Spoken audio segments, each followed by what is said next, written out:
Un trou creusé sous un sapin de la neige, des histoires de famille, beaucoup d'amour avec un soupçon d'humour, des mots rares collectionnés.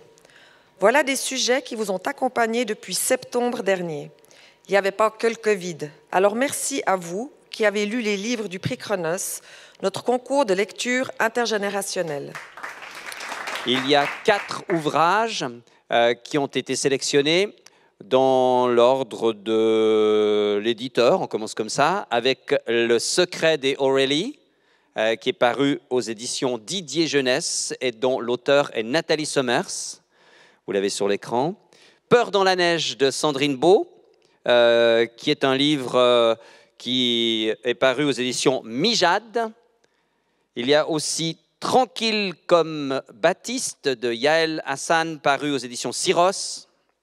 Et Mamie fait sa valise, dont l'édition est Rouergue et l'auteur s'appelle Gladys Constant. Comment tu t'appelles? Laetitia.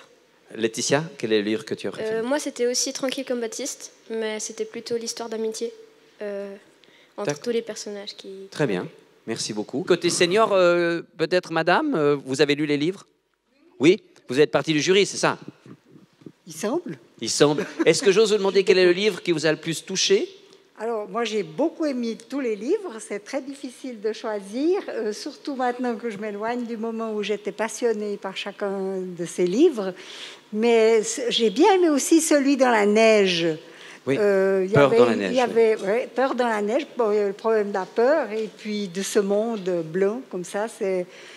Ouais, c'était pas évident, ça faisait peur, vraiment. J'ai beaucoup aimé parce que j'ai trouvé qu'il était très vivant et très bien écrit. Donc vous aimez les livres ou les films qui vous font peur? Non, normalement pas. Mais je me disais, si les enfants ont peur, je dois pouvoir aussi avoir peur, en fait. Donc j'ai supporté la peur. Merci beaucoup. Alors, je vous propose maintenant de découvrir quel est le livre lauréat. Il s'agit de ce livre qui a gagné donc le prix du Senior, Le secret des Aurélie. Voilà. Je vous signale aussi qu'il a terminé 2e du prix Junior. Donc, ce sont les seniors qui ont préféré ce livre. Et son auteur est avec nous, Nathalie Sommers. Bonjour. Bonjour. Qu'est-ce que ça représente pour vous de gagner le prix Chronos dans la catégorie senior et de faire un très bon résultat dans la catégorie junior aussi? Qu'est-ce que ça représente pour vous? C'est un grand honneur, doublé d'une grande joie, parce qu'effectivement, c'est un prix qui est transgénérationnel. Et de savoir qu'on peut plaire à 2 catégories comme ça de publics qui sont très différents, c'est un peu le rêve de tous les auteurs, puisque on essaye de parler au plus grand nombre. Et en plus, en ayant l'idée que c'est un livre qui a permis un dialogue entre ces 2 générations, c'est un grand plaisir, une grande joie. Voilà. Et merci. Je regrette bien de ne pas être avec vous aujourd'hui, mais bon, le cœur y est. Est-ce que vous allez bien? Super. Nous, on va faire de l'impro, c'est-à-dire qu'on n'a rien prévu. Hein. On a besoin de vous pour s'amuser et pour pouvoir raconter des histoires. Moi, ça me dit bien qu'on commence la prochaine impro dans un pub irlandais.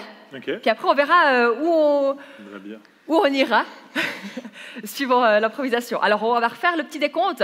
5, 4, 3, 2, 1, impro. Ça va? Ah, ils ont tout cassé. Regarde. Ils peuvent pas saccager mon pub chaque année. Chaque fois qu'il y a un grand événement, ben il y a tout. Regarde, il reste plus rien. Je sais pas, faudrait demander à Granny là. Ah, ta Granny ou notre Granny? La vôtre. La mienne, elle est morte il y a des années. Un vrai cyclope, celle-là. Eh oh, calme-toi. Oh, comme si Aurélie! Santé! Ok, très bien, merci. Le prix Chronos, c'est une aventure qui est, je trouve, absolument géniale pour faire des liens entre plein de choses, entre la lecture et les élèves, entre les élèves et des personnes plus âgées, entre des générations et des histoires de vie. il y a toujours des choses extraordinaires qui se passent quand il y a une rencontre. Donc, moi, je le fais depuis pas mal d'années, vu que je suis bibliothécaire depuis quelques années déjà. Et c'est toujours un grand plaisir. Alors maintenant, chose promise, chose due. Je vais vous donner les résultats de tout le prix. Et puis ainsi, vous découvrirez quel est le livre qui a obtenu la distinction Prix Chronos, catégorie junior. Vainqueur, Peur dans la neige, que vous pouvez applaudir très fort, puisqu'on a avec nous maintenant l'auteur Sandrine Beau, qu'on connaît bien au Prix Chronos, parce que ce n'est pas votre première, Sandrine. Bienvenue, vous êtes avec nous en direct aussi. Eh ben, ça me fait très plaisir, ça me touche énormément.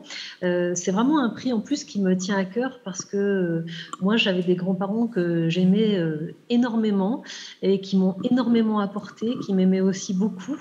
Et je trouve que c'est un lien qu'on ne retrouvera jamais dans sa vie. C'est vraiment une histoire d'amour fabuleuse qu'on peut avoir avec ses grands-parents. Et je souhaite à tous les petits-enfants et à tous les papiers-mamies de vivre les mêmes choses que ce que j'ai vécu. Donc, c'est pour ça que ce lien intergénérationnel qui est mis en évidence avec ce prix-là, c'est vraiment quelque chose qui me touche énormément. Et c'est pour ça que ce prix m'est aussi cher et me rend si heureuse.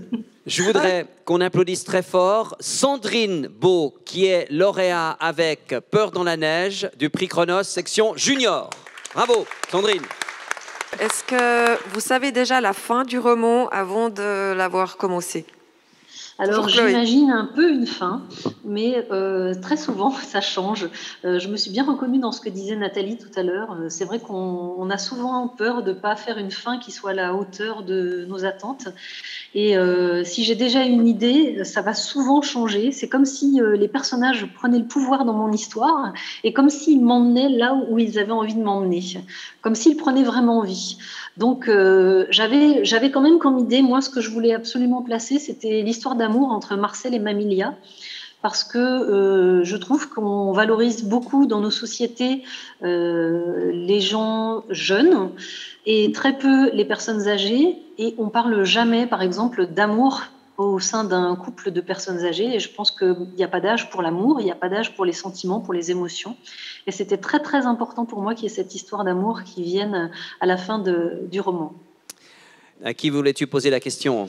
En fait, ça s'adresse un peu aux deux auteurs. Oui.